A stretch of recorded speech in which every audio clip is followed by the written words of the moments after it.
ನಮಸ್ಕಾರ ಬೆಳ್ತಂಗಡಿ. ಈ ವಿಡಿಯೋ ನಿಜಕ್ಕೂ ನಮ್ಮೆಲ್ಲರನ್ನ ಬೆಚ್ಚಿ ಬೀಳಿಸುತ್ತೆ.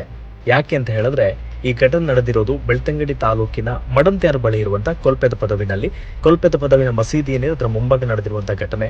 ಈ CCTV ದೃಶ್ಯದಲ್ಲಿ ಏನಿದೆ ಅಂತ ಹೇಳಿದ್ರೆ 4 ಮಹಿಳೆಯರು, ಮೇ ಬಿ ಅದರಲ್ಲಿ ಒಬ್ರು ತಾಯಿ ಅನ್ಸುತ್ತೆ, ಆ ತಾಯಿಯ ಮಕ್ಕಳು ಅಂತ ಅನಿಸ್ತಾ ಇದೆ. ಅವರು ರಸ್ತೆ ದಾಟಿ ಜನಗಳು ಓಡಾಡುವಂತಹ ಪ್ರದೇಶಕ್ಕೆ ಬರ್ತಾ ಇದ್ದಾರೆ. ಬಂದಂತಹ ಸಂದರ್ಭದಲ್ಲಿ ಇವರ ಮೇಲೆ ಏಕಾಏಕಿ ಒಂದು ಓಮಿನಿ ಕಾರು ಎರಗಿದೆ. ಯಾವ ರೀತಿ ಅಂತ ಹೇಳಿದ್ರೆ ನನ್ನ ಪ್ರಕಾರ ಅವರೊಂದು 100ರಿಂದ 150 ಸ್ಪೀಡಲ್ಲಿ ಇರಬೇಕು ಅಂತ ಅನಿಸ್ತಾ ಇದೆ, 120 ಆ ರೀತಿಯ ಸ್ಪೀಡಲ್ಲಿ ಇರಬೇಕು ಅಂತ ಅನಿಸ್ತಾ ಇದೆ. ಏಕಾಏಕಿ ಬಂದು ಇವರಿಗೆ ಡಿಕ್ಕಿ ಹೊಡೆದಿದೆ. ಈ 4 ಪೈಕಿ ಒಬ್ಬರು ಮಹಿಳೆಗೆ ಗಂಭೀರ ಗಾಯ ಆಗಿದೆ, ಒಬ್ರು ಅವರ ಮಗಳು ಅಂತ ಅನಿಸ್ತಾ ಇದೆ. ಸೊ ಆ ಮಗಳಿಗೆ ಗಂಭೀರ ಗಾಯ ಆಗಿದೆ. ಹೇಗೆ ಅಂತ ಹೇಳಿದ್ರೆ ಆ ಮಗಳನ್ನ, ಯುವತಿಯನ್ನ ಹೊಡೆದುಕೊಂಡು ಈ ಓಮಿನಿ ಕಾರ್ ಹೋಗಿದೆ.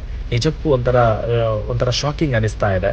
ಸೊ ಈ ಓಮಿನಿ ಕಾರು ಈ ರೀತಿ ಬರ್ಲಿಕ್ಕೆ ಕಾರಣ ಏನು ಇರ್ಬೋದು? ಒಂದು ಮೇ ಬಿ ಆತ ಓವರ್ ಸ್ಪೀಡ್ ಆಗಿ ಬಂದಿರ್ಬೇಕು, ಯಾಕಂದ್ರೆ ಸ್ಟ್ರೈಟ್ ರೋಡ್ ಇದೆ. ಇನ್ನೊಂದು ವಿಚಾರ, ಈತ ಮೊಬೈಲ್ ಬಳಕೆ ಮಾಡಿದ್ನೋ ಗೊತ್ತಿಲ್ಲ, ಅಥವಾ ಈತನ ನಿಯಂತ್ರಣ ಹೇಗೆ ತಪ್ತು ಅನ್ನುವಂಥದ್ದು ಕೂಡ ಗೊತ್ತಿಲ್ಲ. ಓವರ್ ಸ್ಪೀಡು ಅಥವಾ ಏನಾದರೂ ಟೆಕ್ನಿಕಲ್ ಪ್ರಾಬ್ಲಮ್ ಆಗಿದೆಯೋ ಅನ್ನೋಂಥದ್ದು ಕೂಡ ಗೊತ್ತಿಲ್ಲ. ಆದರೆ ಈ ಘಟನೆಯಿಂದ ಓರ್ವ ಮಹಿಳೆಗೆ ಗಂಭೀರ ಗಾಯ ಆಗಿದೆ, 3 ಜನಕ್ಕೆ ಸಣ್ಣ ಪುಟ್ಟ ಗಾಯಗಳಾಗಿದೆ. ಒಂದೇ ಫ್ಯಾಮಿಲಿ ಅವರು ಅಂತ ಅನಿಸ್ತಾ ಇದೆ. ಯಾಕಂತೇಳಿ ರಸ್ತೆ ದಾಟಿ ಅವರು ಮನೆಗೆ ಹೋಗ್ತಾ ಇದ್ರು ಅಥವಾ ಆಟೋ ಹೋಗ್ತಾ ಇದ್ರು ಗೊತ್ತಿಲ್ಲ.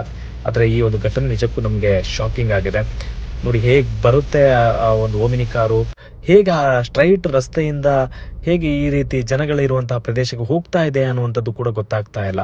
ಸೊ ಅಲ್ಲಿ ಗುಂಡಿ ಬೇರೆ ಸಿಕ್ಕಿತ್ತು, ಆ ಗುಂಡಿಯಿಂದ ಕಾರು ಪಲ್ಟಿಯಾಗಿದೆ. ಮತ್ತು ಆ ಯುವತಿಗೆ ನೋಡಿ, ಯುವತಿಗೆ ಏಳ್ಲಿಕ್ಕೆ ಆಗ್ತಾ ಇಲ್ಲ. ಮೇ ಬಿ ತೀವ್ರವಾದ ಗಾಯ ಆಗಿದೆ ಅಂತ ಅನಿಸ್ತಾ ಇದೆ. ಆಕೆಯನ್ನು ಆಸ್ಪತ್ರೆಗೆ ಕೂಡ ದಾಖಲು ಮಾಡಲಾಗಿದೆ.